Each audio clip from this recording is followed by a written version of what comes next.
circulante que va a transitar a lo largo de todo el organismo, ¿sí? Este se encuentra conformado por dos porciones, una porción que van a ser las células, o conocido también como el hilo figurado, y también otra porción que van a ser el plasma sanguíneo. Ambos van a formar el tejido sanguíneo, ¿sí? Habíamos visto que en el adulto, en los hombres aproximadamente tenían unos 5 litros, y en las mujeres aproximadamente 4 puntos. Vamos a ver primero con los glóbulos rojos, también conocidos como hematíes o eritrocitos. Estos glóbulos rojos son células anucleares, o sea, son células que no presentan el núcleo, como ustedes hicieron en su bebé, ¿sí? Son células tienen más o menos como discos, ¿sí? Que si le cortáramos por la mitad, esto tendría la forma como de una pesa, dos extremos que van a ser como ovalados y una porción central que va a ser delgada, ¿sí? Estos niveles en cámara tienen la función de transmitir o transitar el oxígeno, ¿sí? Estos al tener esta forma bicóncava, ¿sí? O sea, como dos huequitos a cada lado, cada plano se puede decir en esta zona, ¿sí? Va a tener, este es como un orificio, ¿sí? Que se le puede ver en esta zona de aquí. Porque tiene ese orificio justamente para ampliar la zona de superficie para tener contacto con el oxígeno, lo cual le permite tener una mayor facilidad de adherencia con ese, ¿sí? Entonces esto que nos ayuda a transitar, nos va a ayudar al transporte de oxígeno, así como también a retirar el dióxido de carbono para llevar hacia los pulmones. Estas células, al ser como discos bicóncavos, se vuelven muy flexibles, los cuales permiten atravesar los vasos sanguíneos, ¿sí? Entonces, por esa razón es que estas son muy flexibles, se adaptan muy bien al nivel de las paredes. Otra cosa es que estos aproximadamente tienen una medida de 7 micras. Tienen una medida aproximadamente de 7 micras.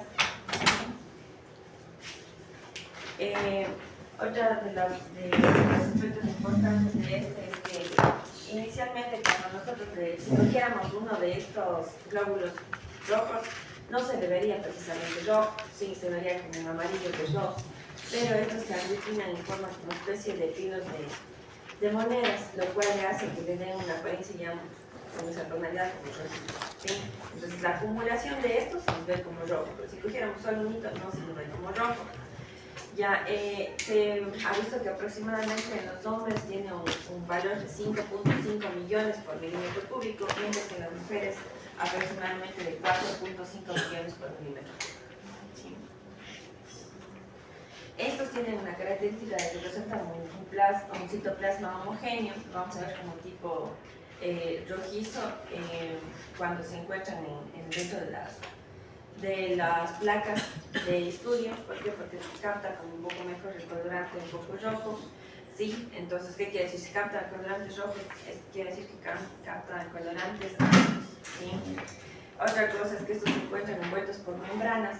Esta membrana tiene, cuando a veces se empieza a lesionar, se llama que está pasando por un proceso hemolítico. ¿Por qué? Porque va a tener una permeabilidad aumentada o disminuida en la membrana. ¿Qué pasa cuando tenemos, por ejemplo, digamos que aquí está el plasma? Ya, imaginemos que este líquido de aquí alrededor es el plasma. Y aquí tenemos a nuestro glóbulo rojo. Si tuviéramos una solución hipertónica afuera, ¿sí? O sea, una solución que estuviera llena de solutos como sodio, minerales, ¿sí? Electrolitos alrededor, minerales como sodio y calcio, esta célula va a intentar sacar líquido. ¿Para qué? Como para que se regule el medio. Entonces, ¿qué pasa con las células? Como lo que pasa en las bases, va a tener ese aspecto, como que se deshincha, ¿sí? Entonces, la célula de lo que estaba así va a empezar a tener como bordes festoneados. Es como si se deshinchara, ¿sí? En cambio, ¿qué pasa si está al revés? Si esta solución está con muy poca cantidad de soluto a su alrededor, va a pasar lo contrario, ¿sí? Si está con muy poca cantidad a su alrededor, este va a tratar de absorber el solvente que se encuentra en el medio del plasma y se va a aumentar el tamaño de glóbulos rojos, como que se va a hinchar, ¿sí? este se va a entrar. Entonces, si tenemos un medio hipertónico, ¿sí?, afuera en el plasma, la célula se va a desecar. Si tenemos un medio hipotónico, o sea, pocas sales, pocos electrolitos alrededor, la célula se va a hinchar, ¿sí? Entonces, la capacidad que tiene esta membrana del glóbulo rojo.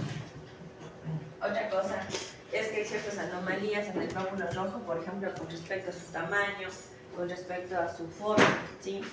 Por ejemplo, si tenemos un glóbulo rojo que sobrepasa los 7 milímetros, se va a llamar como megalocito.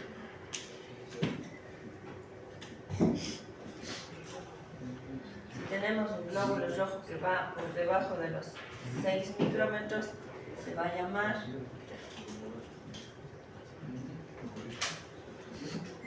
microcito. ¿Sí? Por encima de los 7 micrómetros. Por debajo, ¿sí? Esos van a ser debido a los cambios de tamaño, ¿sí? Por ejemplo, si hay un cambio en la forma de este, se va a llamar como poiquilocitosis, ¿sí? O sea, ¿qué quiere decir? Que hubo un cambio dentro de la forma. Ya no tiene la misma forma ovalada, sino de pronto hubo una alteración. Ya. Poiquilocitosis, ¿sí? Es un cambio en la morfología.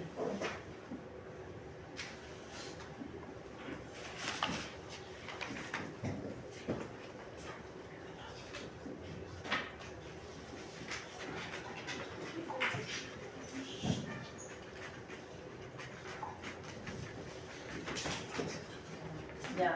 Cuando en cambio no logran captar suficiente hemoglobina, puede darse una alteración que es una hipocromía, o sea, el glóbulo rojo se vuelve muy pálido y en cambio se llama hipocromía del glóbulo rojo. Son alteraciones que puede sufrir este tejido, ¿sí? Ahora, estos glóbulos rojos se encuentran formados por proteínas, ¿sí? Pequeñas subunidades que se conocen como subunidades M, ¿sí? Ahora, depende de a qué se adhiere esta subunidad M para cambiar su nombre de hemoglobina, ¿sí? Por ejemplo, si tenemos que ese grupo M se unió a oxígeno, ya no se va a llamar como hemoglobina, sino se va a llamar oximoglobina.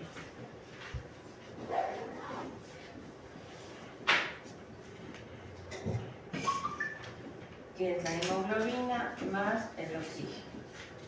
Ahí no es H, pero es hemoglobina. Si esta hemoglobina se unió al dióxido de carbono, entonces tenemos la carbamino hemoglobina.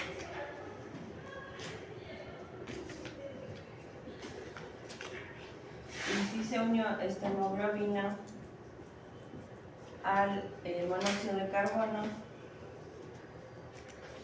entonces vamos a tener la carboxi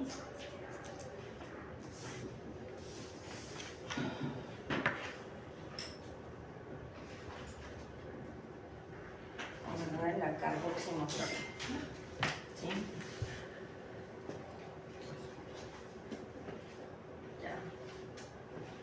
¿Se entiende? Sí. Ya. Ya. Ahora, si estas células son anucleadas, ustedes se preguntaron de dónde salen, dónde se reproducen. Estas son formadas generalmente por la médula ósea, ¿sí? Son células que provienen de la médula ósea y bueno, dicen que su origen principal son las células madre, ¿sí? Pero generalmente van a producirse por los tejidos de la médula ósea, que son conocidos como tejidos hematopoyéticos, ¿sí? Estos eritrocitos, los glóbulos rojos, tienen una tendencia a unirse unos con otros. Es por eso que decíamos que van a tomar la forma como de monedas apiladas, ¿sí? Muy pocas veces lo vamos a observar como uno solo, sino más bien lo vamos a observar en forma de en conjunto, ¿sí? Ahora, ¿qué pasará en las personas que viven en la costa? ¿Ustedes creen que aumenta o disminuye esos glóbulos rojos? ¿Por qué creen que aumenta? Más bien disminuye, ¿sí? Por eso es que las personas en la costa a veces tienen como, son más pálidas, ¿sí? ¿Por qué? Porque ellos tienen más oxígeno alrededor, entonces disminuye la cantidad de glóbulos rojos porque ya no necesita tantos glóbulos rojos para llevar porque se capta mejor el oxígeno. Mientras que en la sierra o en la altura, donde hay menos cantidad de oxígeno, ¿qué pasa? Necesitamos más glóbulos rojos para que se encarguen de llevar. Es por eso que, no sé si han visto, las personas que viven en zonas más altas son como que más rojitas, más rosadas. ¿Por qué? Porque tienden a necesitar más glóbulos rojos para transitar la misma cantidad de oxígeno, ¿sí? Ya, ahora vamos con los glóbulos blancos o leucocitos, ¿sí? Habíamos mencionado que estas células, las células sanguíneas, son tres. Tenemos los glóbulos rojos, luego tenemos los glóbulos blancos y luego tenemos los plaquetas. En los glóbulos blancos tenemos dos tipos, ¿sí? Los glóbulos blancos generalmente su función principal es la de dar inmunidad al tejido, ¿sí? O sea, nos ayuda con la defensa del tejido. Pero este va a presentar una clasificación de un grupo que va a ser conocido como agranulocitos, porque supuestamente no tiene gránulos, y el otro que va a ser un grupo conocido como granulocitos. ¿Por qué les digo supuestamente no tiene gránulos? Porque el grupo de los agranulocitos sí presenta gránulos, pero presenta gránulos inespecíficos. ¿A qué se refiere con que sean gránulos inespecíficos? A que no tienen la misma tinción, o sea, entre ellos no se puede clasificar como específicos porque no tienen la misma tinción, no tienen el mismo tamaño y también porque estos no, puede que no tengan el mismo contenido, ¿sí? Entonces, por eso, como son tan diferentes, no son considerados como específicos, mientras que en el grupo de los que sí son como con gránulos específicos, entonces presentan casi todos la misma tinción. Por ejemplo, todos se tiñen con colorantes ácidos o todos se tiñen con colorantes básicos, entonces lo cual les da la característica de que sean específicos. Los gránulos inespecíficos también son conocidos como gránulos azulófilos. Dentro de la clasificación de los glóbulos blancos, como habíamos mencionado, tenemos dos, los agranulocitos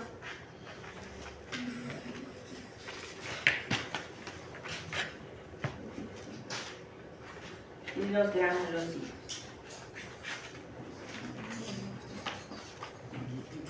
Los agranulocitos tenemos a los linfocitos y a los monocitos. Mientras que en los granulocitos tenemos tres.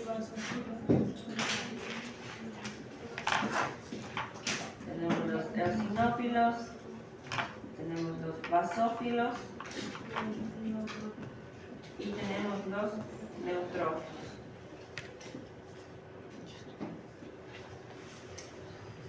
Ya. Estos de aquí, como les mencionaba, van a tener gránulos inespecíficos.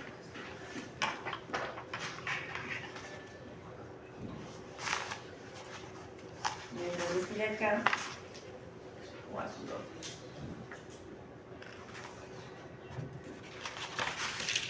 Y acá vamos a tener los gránulos específicos.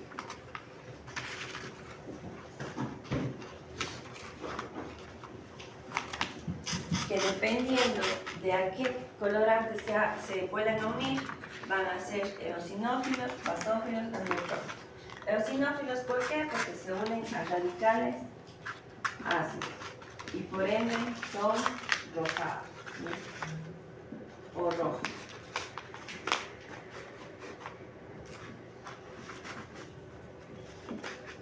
Ya, el de acá, los básicos, ¿por qué? Porque se unen a radicales básicos.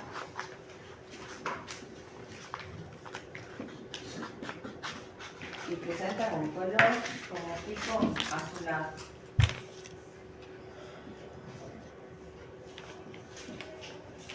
Y este de acá, los neutrófilos, van a unirse tanto a radicales ácidos como básicos.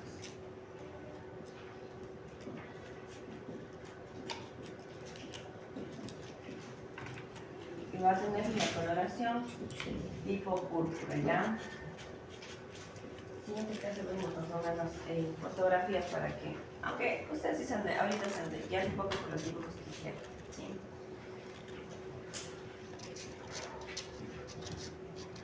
Ya, estos tienen una, como se había mencionado, tienen como una función de defensa. Es por eso que estos, tanto los glóbulos blancos, granulocitos como granulocitos, van a tener un tipo de transporte ameboide, que quiere decir que a pesar de que se encuentran en un tejido, tienen la capacidad de moverse. Ahora, ¿qué pasa? Que estos glóbulos blancos generalmente no tienen una función específica dentro del torrente sanguíneo y por esa razón son células que se encuentran transitorias y que llega un momento determinado y empiezan a salir de los vasos sanguíneos o cuando ya finalizan su función ingresan dentro de los vasos sanguíneos, ¿sí? Cuando tenemos que estos se encuentran dentro de los vasos sanguíneos, ¿sí? Y se van a apoyar en las paredes y luego ingresan, se abre un espacio entre los dos y salen, se llama como diapéresis, ¿sí?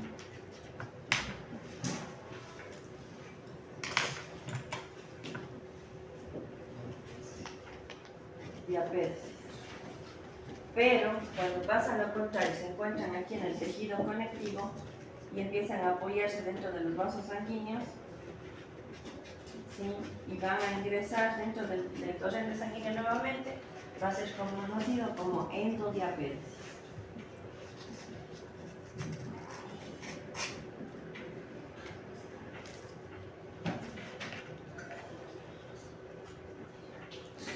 ¿Sí? Entonces, si van desde el vaso sanguíneo hacia el tejido conectivo, se conoce como diapéresis. Si van desde el tejido conectivo hacia el vaso sanguíneo, es conocido como endodiapéresis.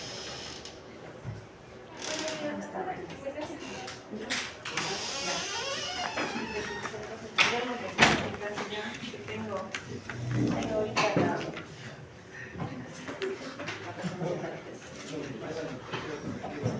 del tejido conectivo al vaso sanguíneo, ¿sí? Este de aquí es el vaso sanguíneo.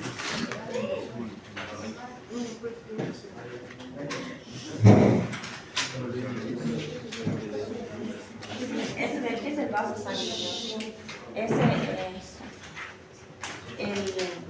Recuerden que estos glóbulos blancos se encuentran formando parte de la sangre por donde va, por el vaso sanguíneo.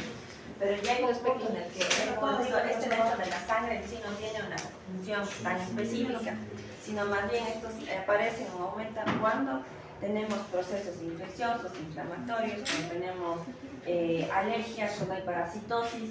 Entonces ahí es cuando aumentan estos glóbulos blancos, pero el momento en el que están, como decir, pasivos, se encuentran circulando dentro del torrente sanguíneo, ¿sí? El momento en que hay alguna inflamación, alguna infección, estos salen de los vasos sanguíneos y se dirigen hacia el tejido conectivo o hacia el tejido que necesita estas células. Entonces, cuando sale del vaso sanguíneo y se va al tejido conectivo, se conoce como diapéresis. En cambio, cuando ingresa, acuérdense, endo es adentro, entonces cuando va a ingresar, entonces desde el tejido conectivo al vaso sanguíneo se le conoce como endodiapéresis, ¿sí? Ya en la próxima clase vamos a ver más claras. No sabía que me tocaba hoy día eso, por eso no, os ya les he dicho no puedo. Perdón. Ya se van más por... No.